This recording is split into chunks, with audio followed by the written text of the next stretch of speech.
Okay, good morning, everyone. So we will discuss now another coverage for your pre-final lecture, which is your Mycobacterium species. Mycobacterium is a well-known acid-fast bacilli because of the presence again of the mycolic acid in their cell wall. So learning objectives of this activity or this lecture is at the end, you will be able to identify the medically significant or the clinically significant Mycobacterium species, and we will be able to differentiate them based on the phenotypic characteristics, pathogenicity, and virulence factors of your MTB or Mycobacterium tuberculosis and Mycobacterium leprae. So we will also recognize the importance of performing appropriate lab procedures in the diagnosis of a mycobacterial infection or diseases. Okay, so again, important pathogens under your Mycobacterium species. So we have the following, no? Your Mycobacterium tuberculosis, Mycobacterium leprae, and the Mycobacterium avium intracellulare complex, or the Mycobacterium avium. So introduction of Mycobacterium, again, they are slender, slow-growing bacilli. Slender meaning payat. Ayan, and they are obligate aerobes. So when we say aerobes, obligate aerobes, they need oxygen. Okay, they need oxygen in order to grow. And the growth also will be enhanced now if exposed sila to carbon dioxide as well. So yan yung general characteristics of your Mycobacterium. So again, they are acid fast. As you can see in the picture, no, background niya is blue, and then they appear as bright red rods or red rods against a blue background. So characteristics again, they are thin straight rods, coccoid filamentous forms in the culture media. However, in tissues, they appear as thin straight rods. So they are strongly acid fast, weakly gram positive. If na gram stain ta, they appear as weak gram positive, but they are strongly acid fast. So, di ba, natong tulok ka organism that has mycolic acid. So, we have your Corynebacterium, Mycobacterium, and your Nocardia. So, strongly acid fast because your Mycobacterium, again, they are they have the longest mycolic acid chain. Okay, and then acid fastness again is due to the mycolic acid in their cell wall. And they are again obligate aerobic bacilli. So they are resistant also to dyes. Okay, resistant to dyes. Example of that is your malachite green, resistant sila to that. Penicillin, okay, they are resistant also to penicillin. Bacteriostatic agents such as acid or alkalis. This resistance permit their survival in um, um, permit their survival inside the host. Ayan. They are also resistant to drying.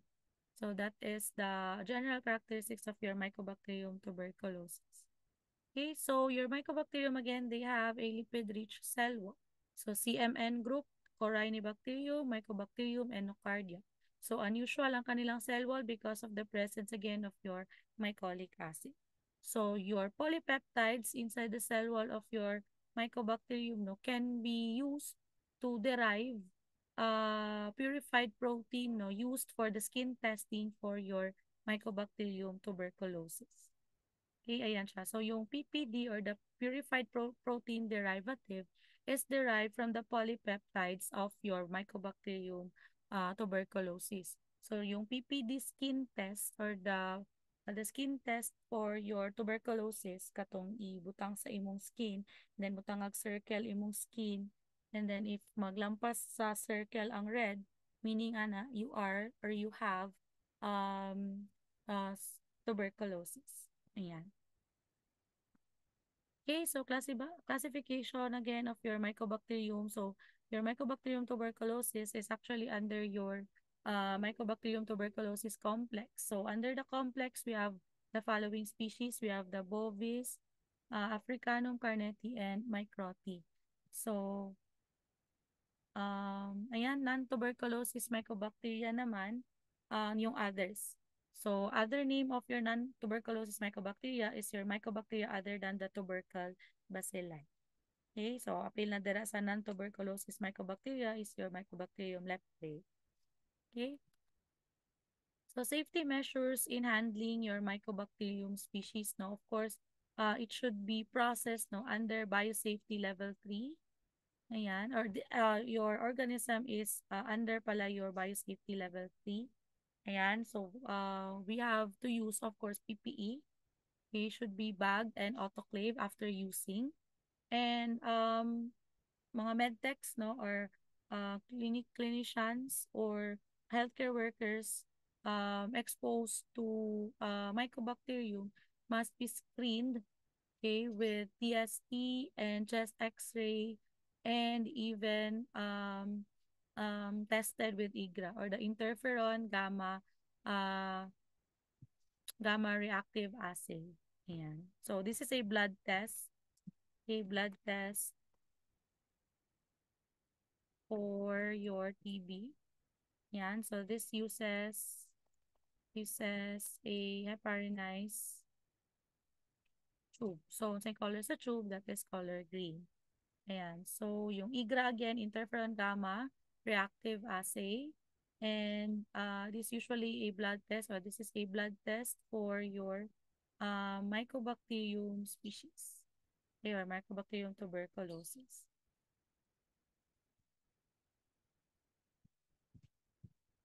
Yan. So we have three types. So review lang, we have three types of biosafety cabinets. So we have class 1, class 2, and class 3.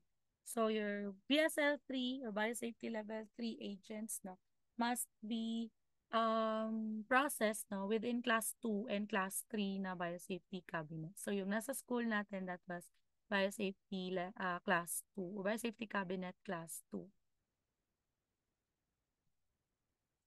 So, comparison of safety cabinet. So, just a review lang. So, your class 1, open front. Ayan. So, isa lang ang iyang gina-filter.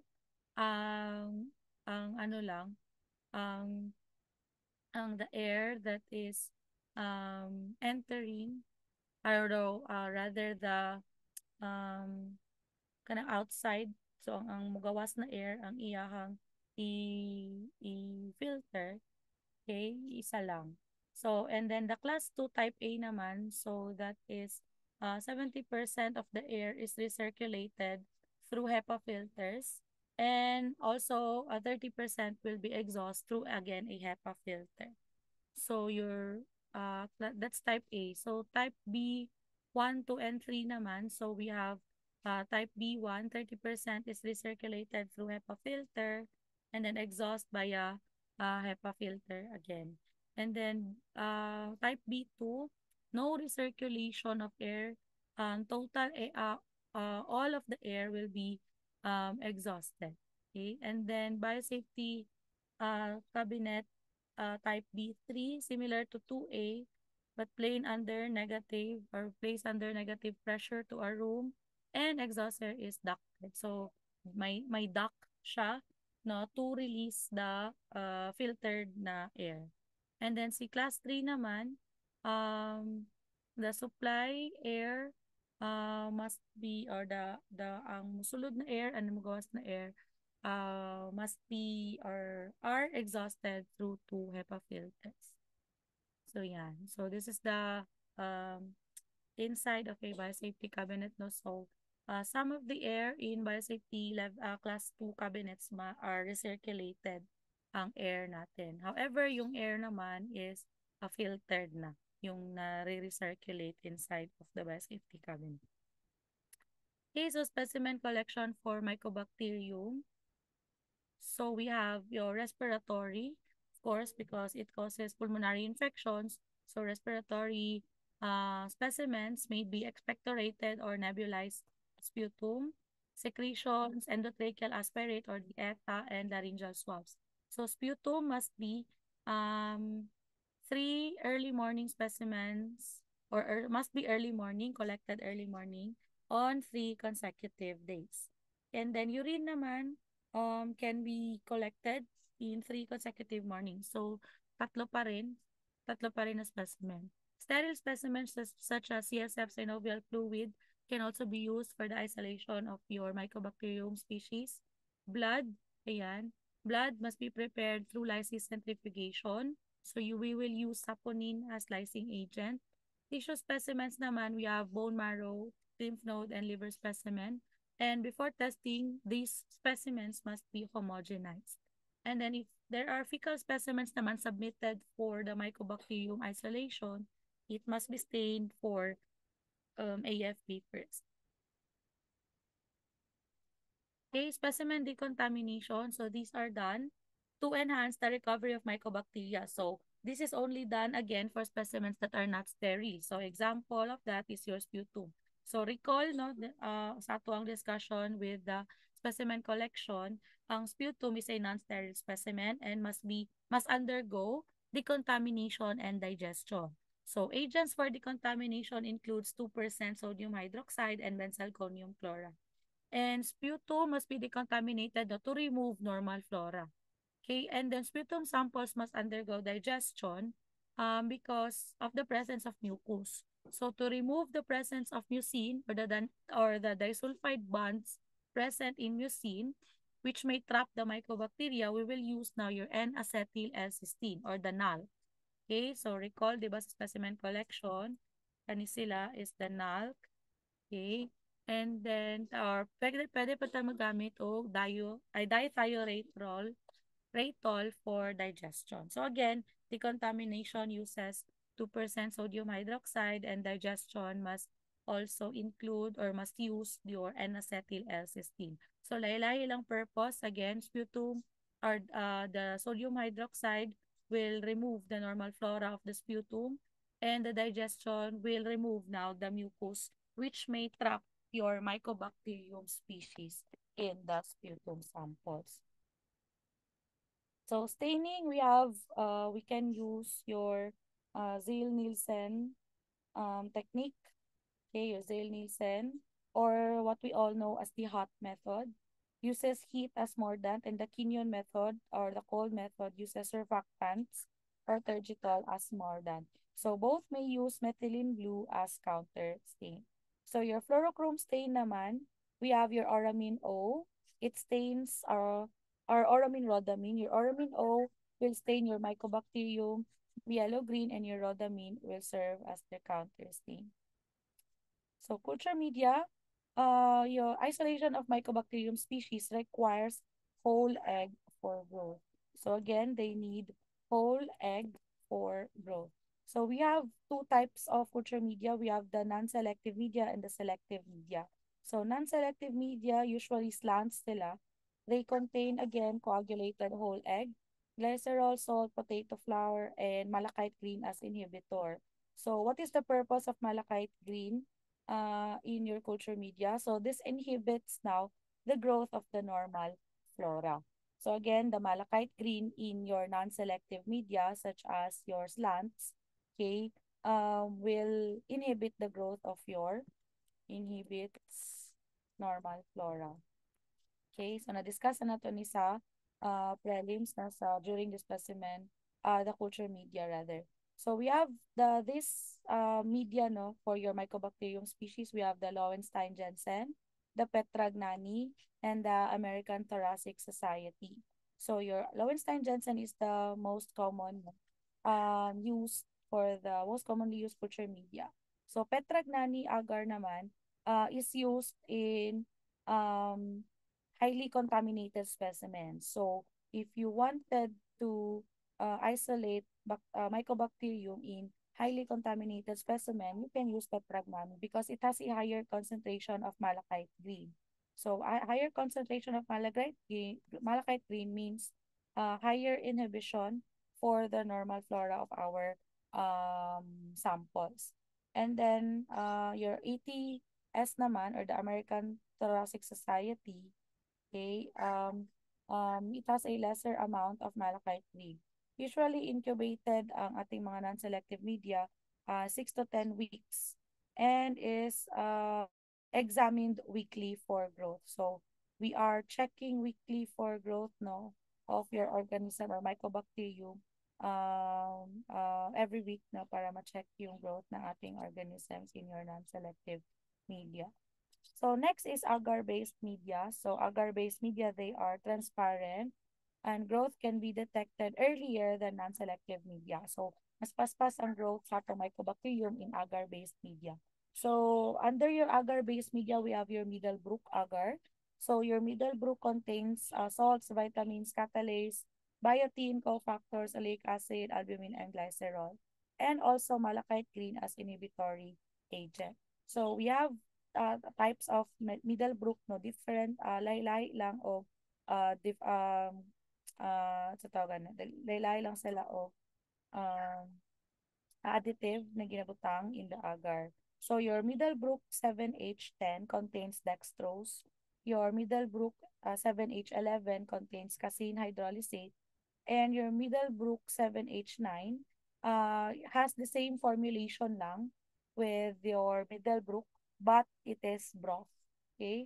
And then growth may be detected as early as 10 to 12 days. So compare with your non-selective agar media na 6 to 10 weeks. Your agar-based the growth may be detected as early as 10 to 12 days.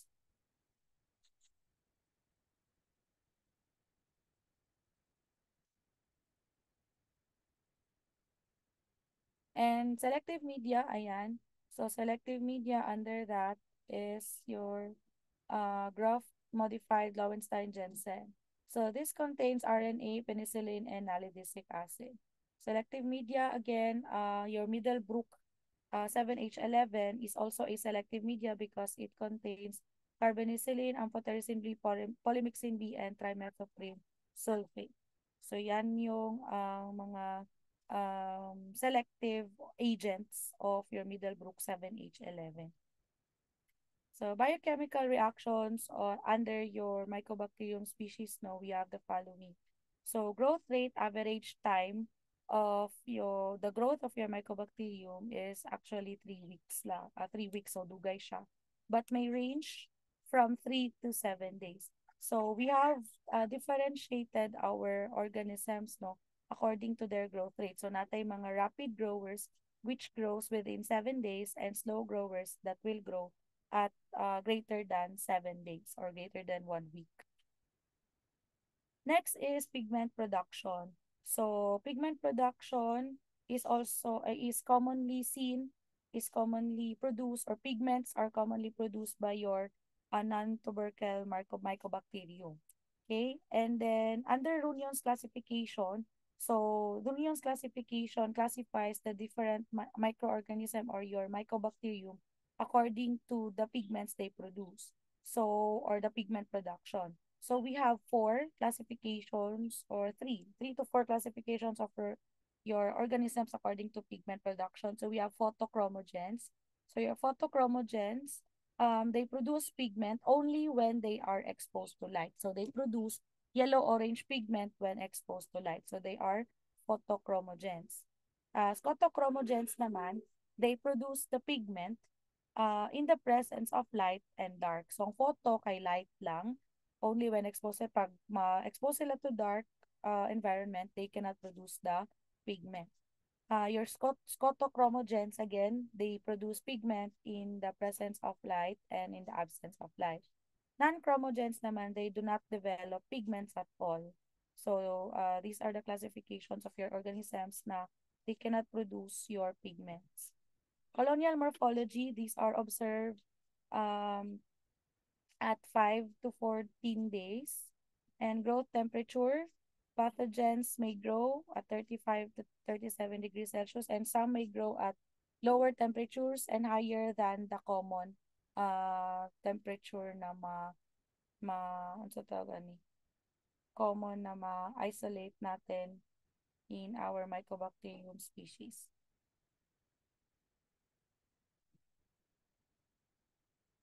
So next, under biochemical reaction, so we have your um,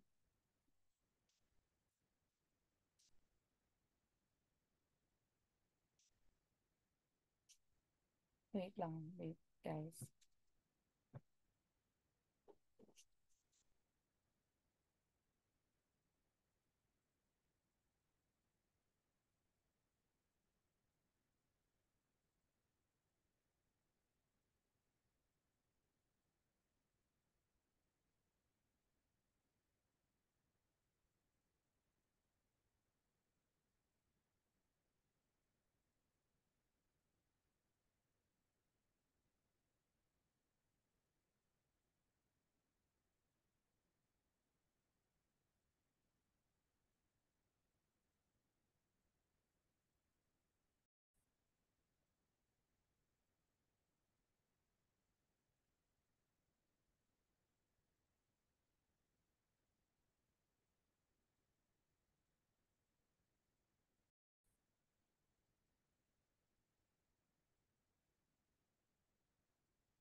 Okay, so next, the biochemical reaction no, is or biochemical test is in niacin accumulation.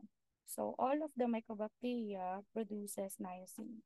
So reagent strips with cyanogen bromide is used no, for this test. And positive color reaction is yellow. Sige lang, we will discuss this further no, when we have the lab diagnosis of our MTB.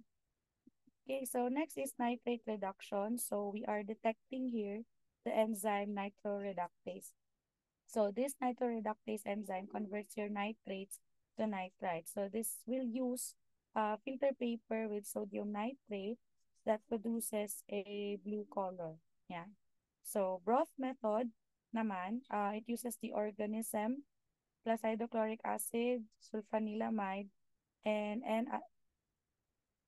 N-L-naphthyl ethylene diamide that will produce a pink to red color. And then next is catalase and heat stable catalase. So most of your Mycobacterium species are actually catalase positive, but not all are heat stable catalase positive. So when we say heat stable catalase, the bacteria, the isolate, will be heated at 68 degrees Celsius for 20 minutes and then cooled and then i-add or i-react with the 30% hydrogen peroxide. So the reagent used in the heat-stable catalase is your 30% hydrogen peroxide. So again, i-heat sada ng organism at 68 degrees before testing with hydrogen peroxide. So that is the heat-stable catalase test. Next is twin 80 hydrolysis test. So your twin 80 will be converted to oleic acid. Ayan. So these are the organisms that will be positive for twin 80 hydrolysis and ang negative is Scrofulaceum. Aryl sulfatase test. So this will detect the enzyme aryl sulfatase. So the organism positive there is si Mycobacterium fortuitum chelonae. Pyrazinamidase test. So this will detect the presence of this enzyme. So your pyrazinoic acid will be converted to uh, the byproducts rather of the enzyme pyrazinamidase is pyrazinoic acid and ammonia. So your pyrazinoic acid will be detected by 1% ammonium sulfate. So ito yung mga mycobacterium na mag-positive and mycobacterium na mag-negative. Next is urease. So again, it will detect conversion of your urea to ammonia and carbon dioxide. So the positive, again, these organisms, and negative C. avium intracellular. Growth in 5% NaCl, citrivale, and flavescens lang unable to grow at 5% sodium chloride. Iron uptake, only rapid growers are able to grow in 20% ferric citrate. So, si fortuitum is positive and si chelonae naman negative for iron uptake. And growth on Maconchi agar. So si rapid growers lang ang makagrow sa Maconchi agar na walang crystal violet. Okay, so we have to remove the formulation crystal violet sa imong Maconchi agar in order to allow your organism to grow.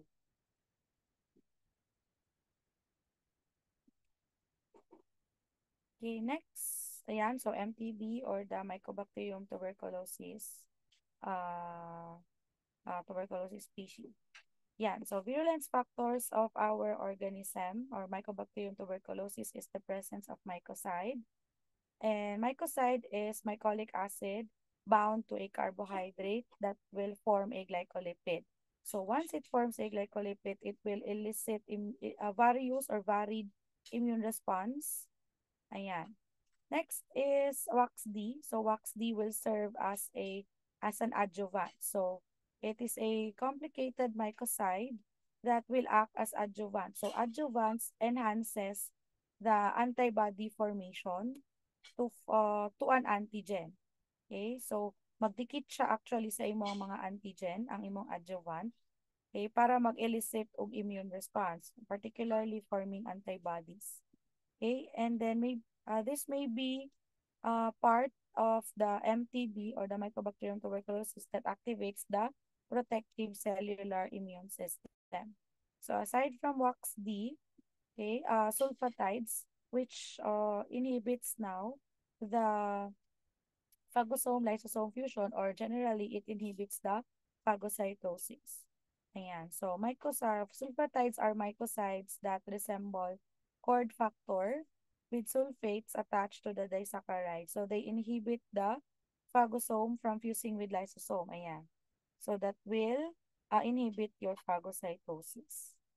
And then your cord factor naman, this is a mycoside formed by the union of two mycolic acid and a disaccharide na trehalose. So this results in parallel growth and inhibits neutrophil migration. And main niya na why siya virulent? Because it damages the mitochondria. Yan.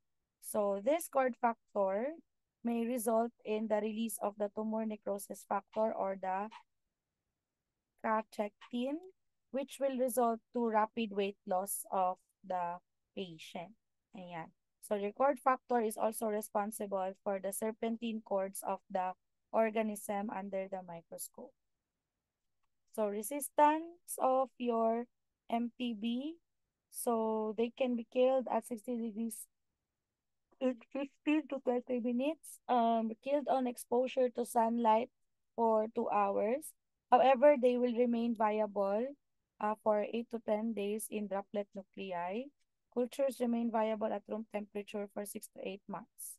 And then they can survive even in the exposure of our chemical agents such as phenol, sulfuric acid, nitric acid, oxalic acid, and sodium hydroxide. And they are sensitive to formaldehyde and glutaraldehyde. And they can also be killed with tincture of iodine for 5 minutes and by 80% ethanol in 2 to 10 minutes. So, pathogenesis of our tuberculosis, ayan, inhalation of small droplet nuclei containing Mycobacterium tuberculosis expelled through coughing, sneezing, or talking of another individual with cavitary tuberculosis. Ayan, so paspas ang transmission niya because it can remain viable in a droplet nuclei. So, what is the pathogenesis? Ayan. So, first, will be inhaled by the patient. Okay, inhalation of the bacteria. So, once ma-inhale ang bacteria, the bacteria will reach the lungs and will enter the macrophage. So, unsa to the macrophage ang nasa lungs? Your alveolar macrophage. So, your alveolar macrophage will engulf the bacteria and will inside the bacteria since di ba naa siya'y kaning na siya sulfatide that will inhibit the phagosome lysosome fusion. So what happens here is that it will resist phagocytosis. So instead, sa sulod, si bacteria mag-multiply. Okay? And then once mag-multiply siya inside the macrophages, lesions will begin to form. So it will form caseous necrosis. Okay? In the caseous necrosis. So your caseous necrosis has duha ka na siya duha ka fate. So pwede siya na these activated macrophages that is produced no or that is infected with Mycobacterium tuberculosis that will produce caseous necrosis or lesions. So in the event that the patient is competent iyang immune system, so the bacteria will stop to grow and the lesion now will calcify. So, yun yung na may calcification. Once bitaw magka-TB ka, naagyod gyapon kay lesion sa TB sa imuhang X-rays. So, it will just remain there, calcified, no? Until such time magkaroon siya og uh, kanang magkaroon siya og kanang time na reactivate siya. So mag-reactivate lang siya in the presence of kanang ang immune system nimo will be weakened. So once ma-weaken mong immune system, those calcified lesions will reactivate and will reproduce again in your macrophage. So it will form again caseous necrosis. So kaning caseous necrosis or lesions, no, once again ma-okay ang imong patient, it will calcify. Pero if not, no, ang imong immune system is still weak, the lesion will liquefy. And then once the lesion will liquefy, since kana nga lesion contains a lot of tuberculosis or MTB, it will now be spread to different organs of the body and it will lead to death. Okay? Or it will be coughed up in the sputum no, infecting others. So magiging infectious yung patient natin with Mycobacterium tuberculosis. So through two principal lesions that will be produced by your organism, we have the exudative type, which is a result of an acute inflammatory reaction seen in lung tissues that will resemble your bacterial pneumonia. And this type of lesion is usually positive with tuberculin testing. The productive type naman, this is fully developed, uh, produces a chronic granuloma with three zones. So we have the central area, which composed of the multinucleated giant cells, which is usually your monocytes or macrophages. Mid zone, which contains your pale epithelioid cells, and the peripheral zone, which contains your lymphocytes and other cells. So ito yung itsura ng ating granuloma produced by your mycobacteria. So sa sulod, of course, it is actually a macrophage. And then since it will attract or it will produce tumor necrosis factor, which will induce the production of your lymphocytes. Ayan, so these are your actually T cells or lymphocytes surrounding your infected cells. So this formation, no, of your cells in response to the presence of Mycobacterium tuberculosis will form a granuloma. Ayan, so this will calcify, no, ayan, in your lungs. Ayan. So this is the granuloma produced by your Mycobacterium tuberculosis. Yan. So again, it is called the gone lesion, no? Ayan. So in your X-ray. So aside from the granuloma, no, there will be spread of the organism in the host via dissemination of infected macrophage through draining the lymphatics into the bloodstream and to all organs, that is also known as miliary TB. Once spread na siya, disseminated to other organs other than your lungs, it is called miliary TB. And via bronchi and gastrointestinal tract if the sputum is swallowed now by your patient. Katong, di ba, expectorated siya via sputum, and then if dili maluwa ang sputum, tendency tunlonia, so your tuberculosis now will invade your gastrointestinal tract. So intracellular site of growth, this will also establish their infection inside of the tissue, especially in the monocytes, reticuloendothelial system, and giant cells. So intracellular site of the growth of your organism are usually difficult to treat na. Clinical features of patients with tuberculosis, ayan, cough, dyspnea, fever, and weight loss. So weight loss is due to the presence of cachectin, ayan, and apical cavitary lesions in the X-ray, and positive ang tuberculin skin test. However, it is not diagnostic of TB, yung PPD. So specimens, again, we have sputum, gastric washings, urine, pleural fluid, CSF if disseminated ng TB, if you have miliary TB.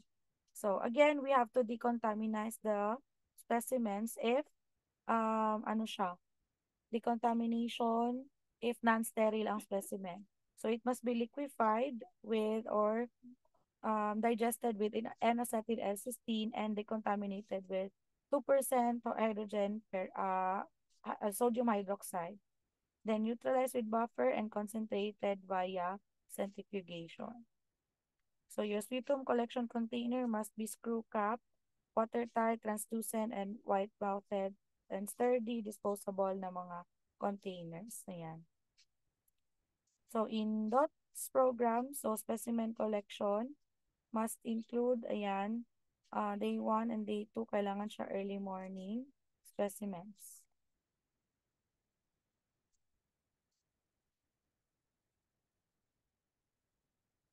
And then, yan, yung ano. So stains again, Ziehl-Neelsen. And then fluorochrome stains. We have your auramine rhodamine stain. So this one, acid-fast staining, characteristic banding, or parallel sheets. Ayan. This one, electron microscope, the beading of your mycobacterium can be misconstrued as endospores. But however, these are not spores or they are not spore-forming bacteria. So those are just granules. So unsay tawag ana na granules. So these are your match granules. Okay?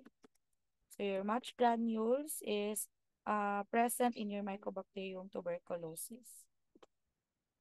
Yan, so your intramacrophage na acid-fast organism. So these are actually macrophage. Sa sulod niya are your Mycobacterium tuberculosis because they can reproduce inside of the cells. So lab diagnosis of tuberculosis, ayan, confirmatory test. So we have culture, identification, and susceptibility testing, and DNA detection. So culture of acid-fast bacilli, we can use selective agar with broth media. So we have to incubate at 35 to 37 degrees Celsius in a candle jar up to 8 weeks. So two sets, either light and dark conditions.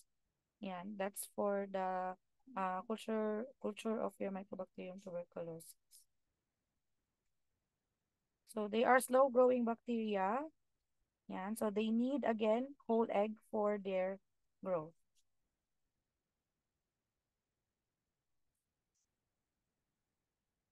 So yan, so na-discuss ko na yan kanina. So yan yung colonies niya sa Lowenstein Jensen, rough, raised, and wrinkled surface. Yan, so sa Middlebrook 7H10, dry and wrinkled colonies, ayan, buff colonies. So, yan yung itsura niya under your Middlebrook agar. Ayan. So, liquid broth, we can use the Bactec 12B medium. So, this is just 10 days lang yung isolation natin from this liquid broth. So, biochemical reaction again.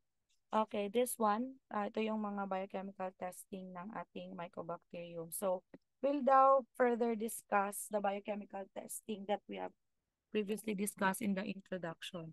So, first is your niacin accumulation test. So, niacin is a metabolic byproduct of all Mycobacterium. So, there are species of Mycobacterium that will lack the enzyme that will convert niacin to niacin ribonucleotide. Okay? Lacks the enzyme for the conversion of niacin to niacin ribonucleotide. So it will lead to accumulation of niacin. So since your Mycobacterium tuberculosis has or doesn't have the enzyme that will convert your niacin to the ribonucleotide, so siya yung positive sa niacin accumulation test. So the principle is uh, niacin plus niacin ribonucleotide plus aniline dye plus cyanogen bromide. Yan. So, yung positive result again of your niacin accumulation is the presence of niacin, which is characterized by a yellow color. Yan. Next is catalase test. So, heat catalase test. So, again, kailangan i-heat natin ang organism uh, to to 68 degrees Celsius.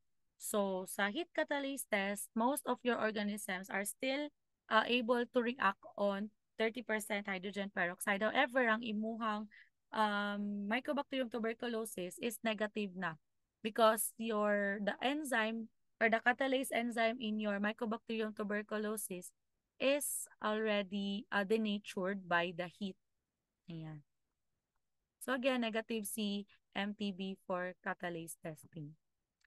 Next is a nitrate reduction test. So this reduces nitrate to nitrite due to the presence of nitroreductase. So in the nitrate reduction test, inoculation in a nitrate broth, look full of 3 to 4 weeks na culture, and then naphthylamide and sulfonylic acid that will react with the release NO2 to produce a red or pink color. However, if negative siya, after the addition of sulfonylic acid, kay dili pa ta mag-conclude na negative siya.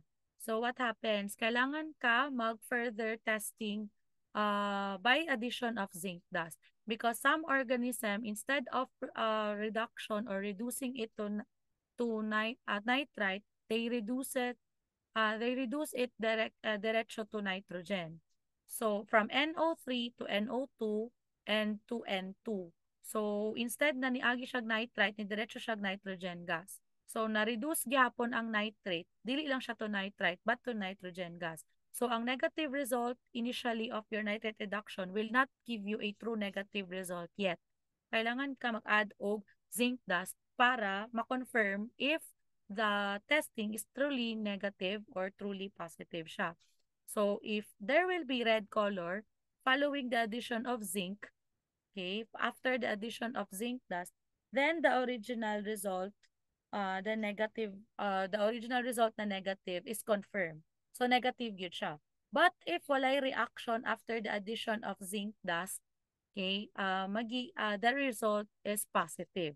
Again, pag naay red color after addition of sulfonilic acid, okay, pag naay red color, meaning positive siya. Pero pag negative siya, kailangan ka mag-add og zinc dust. So pag mag-add ka zinc dust and nag-red siya, okay, meaning it is negative. Pero if after addition of zinc dust, tapos wala siya reaction or walay red color, meaning the result is positive. Meaning na-reduce ang nitrate to nitrogen gas. Next is the aryl sulfatase test. So this detects the rapid growers.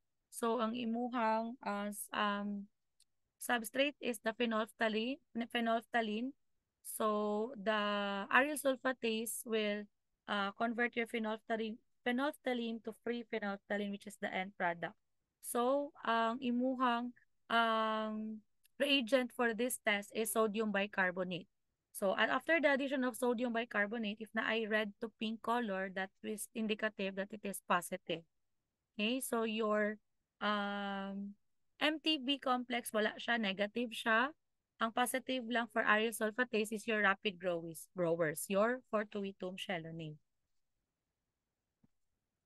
And then, next is your twin AT hydrolysis test. So twin AT hydrolysis test for the presence of enzyme lipase, which hydrolyzes your twin AT to oleic acid. So how do we know if there is oleic acid? If there will be change in color. So from neutral red indicator from yellow to red after 5 or within 5 to 10 days after incubation. So CMTB complex is negative for twin AT hydrolysis testing. So mostly imong MTB is actually negative for these tests, no?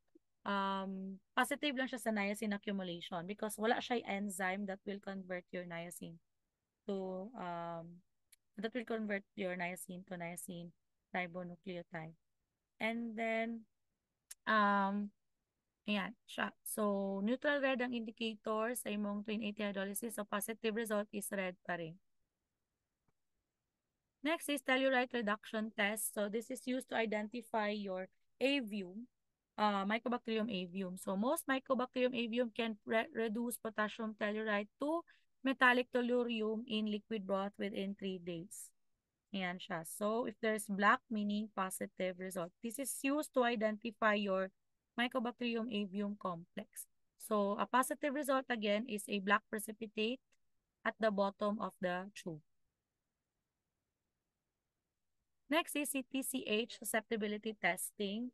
So this can be used to differentiate your M. bovis from your MTB, which is susceptible si M. bovis and resistant si MTB. So TCH means your thiophene to carboxylic acid hydrazine. So this uses a quadrant Petri dish with one of the quadrant containing TCH. So a dilute suspension, ayan, and then is strict, and then resistant organism shows greater than 1% growth in the TCH when compared to the growth in the control. So susceptible again, C. bovis, and resistant C. tuberculosis in the TCH susceptibility testing. Okay, ayan. So we'll now discuss your mycobacteria other than tuberculosis. So non-tuberculous mycobacterium, they are usually non-contagious. So they are usually found in the surface, water, soils, and cigarettes. So, ayan. So, Runion's classification, again, we have your TB complex, which includes your tuberculosis, leprae, and bovis, and then your slow-growing photochromogens, slow-growing na scotochromogens, pigments in the light and dark, and non-chromogens, which is your MAC, or the Mycobacterium avium complex, and the rapid growers as well. Ayan. So, this is the table, no, summarizing the differences between the Runion's group classification. Yan. So, rapid glowers, again, si Fortuitum, Chelonei, Flay, and Smegmatis. Non-photochromogens are the following: scotochromogens and your photochromogens.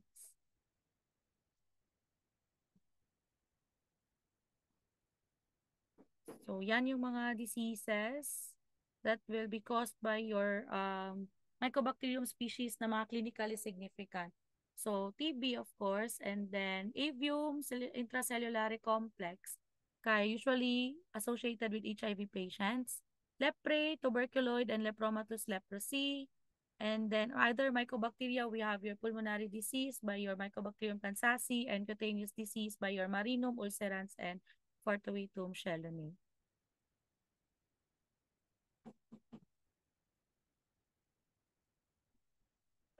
Ayan siya. So, for the treatment of TB, no, so we have this one, the directly observed treatment. So, one ng TB dots.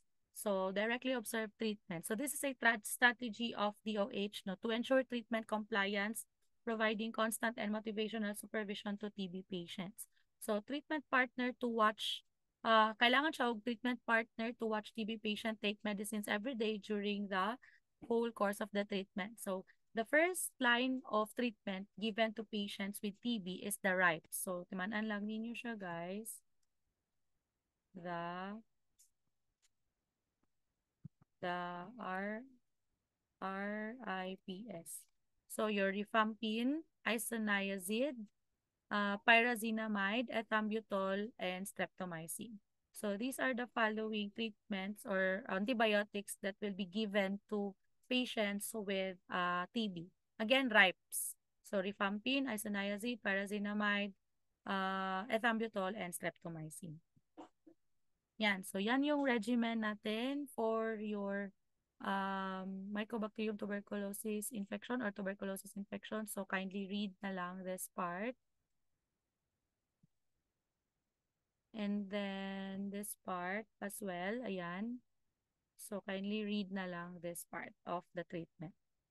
Okay, next is your Mycobacterium leprae. So, this causes classic leprosy, ayan, or leprosy. So, leprosy appearance involves bulbous facial lesions, exaggerated by high cheek structure, depression of the nasal structure, and then loss of digits. Yeah. So leprae morphology is similar to MTB, but we are unable to culture this on artificial media. Ayan. So diagnosis of your Mycobacterium leprae is through clinical manifestations lang. Okay. So specific skin test for tuberculoid leprosy. Acid fast staining naman, microscopy for lepromatous form. And culture again cannot be used. So Mycobacterium leprae is actually considered as #1 most fastidious human pathogen because we cannot grow them on artificial media. So asa lang nato siya ginak culture. It can be cultured by your armadillo foot pad. So sa armadillo foot pads lang natin sila ma-isolate. But again, nanaway animal rights, so dili na nato sila ginagamit for culture. So again, diagnosis is skin test for tuberculoid form and microscopy for lepromatous form. And clinical pictures or clinical manifestations of the patient. So again, virulence is that your Mycobacterium leprae capable of intracellular growth. So disease is primarily from host response. So epidemiology, common siya sa Asia and Africa, and armadillos are actually naturally infected and they serve as reservoir of this organism. So how do we acquire the infection? Through direct contact or inhalation of infectious aerosols.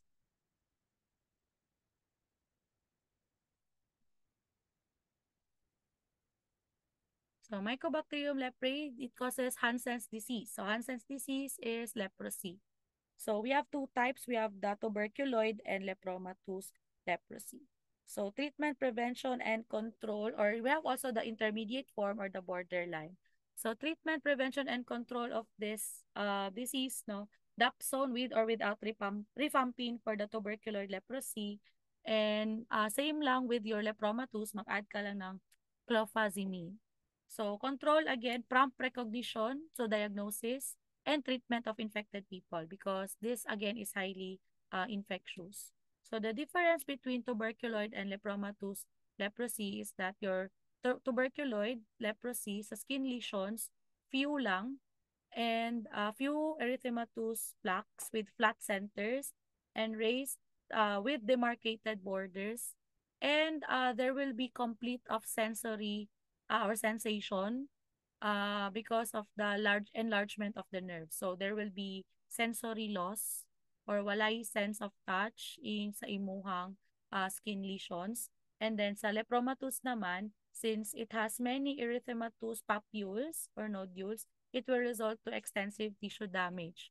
So with patchy sensory loss, however, walay enlargement of the nerves. Si tuberculoid, since tuberculoid siya, there will be enlargement of nerves. Lepromatous, wala siya enlargement.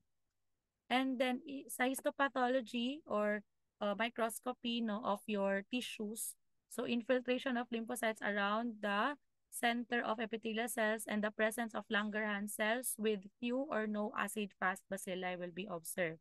But your lepromatous leprosy naman, predominantly puro siya foamy macrophages with few lymphocytes. However, there will be no Langerhans cells, walay Langerhans cells na makitaan. However, daghan kaayo og acid-fast bacilli in the skin lesions. And then infectivity, si tuberculoid low lang, high ang infectivity ni lepromatous because of the presence of the acid-fast bacilli in the skin lesions. So, mas infective siya, mas contagious. Okay, and then sa immune response, delayed hypersensitivity, so naa siya reactivity to lepромine, si lepromatous wala. And then immunoglobulin levels, normal levels lang sa tuberculoid and then lepromatous kay daghan. Daghan ma-produce na antibodies. And then the nodosum leprosum is absent in your tuberculoid and lepromatous is usually present to those patients. So again, your lepromatous is highly infectious, has numerous na acid-fast bacilli but wala siya Langerhans cells in your microscopy. And then your tuberculoid walay few lang ang erythematous na plaques. However, there will be enlargement of the nerves. And then, naay presence of Langerhans cells but walay acid-fast bacilli. Okay, so this is the examples of your lepromatous and tuberculoid leprosy. So this one, my enlargement. This one is your tuberculoid leprosy.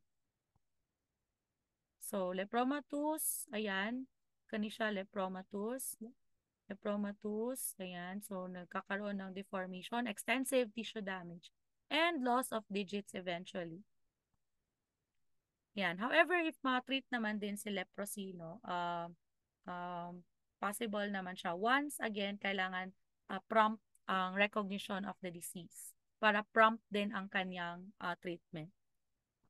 Okay, next is the Mycobacterium avium intracellulare complex. So, similar lang sila in structure with your MTB and also capable of intracellular growth. Occurs worldwide, acquired by ingestion of contaminated water or food or inhalation of infectious products. But the most commonly associated with this infection is those patients na immunocompromised with AIDS. Ayan, so asymptomatic colonization, so chronic localized pulmonary disease and disseminated disease in AIDS patients. So treatment for these patients is your clarithromycin or azithromycin with ethambutol and rifabutin. So next is si bovis. So similar to MTB, it is the primary cause of tuberculosis in cattle. So humans can acquire Mycobacterium bovis no by from cattle by drinking unpasteurized milk if the cow has not been vaccinated by Mycobacterium. Okay, so Unique identifying characteristic is its susceptibility to TCH or the TCH susceptibility testing. So, susceptible si Bobby's, your MTB is again resistant. Ayan, so these are the following results no of the tests of the different Mycobacterium species. So ayan again, si tuberculosis, si lepre, we have two types, tuberculoid and lepromatous, and avium or intracellular complex common in AIDS patients. Okay, so that's it for your mycobacteria. So I hope you have um, review no for your mycobacterium species in your book. So read your books para mas masabtan pag yun si mycobacterium species. Okay, so thank you and see you sa um, next lecture.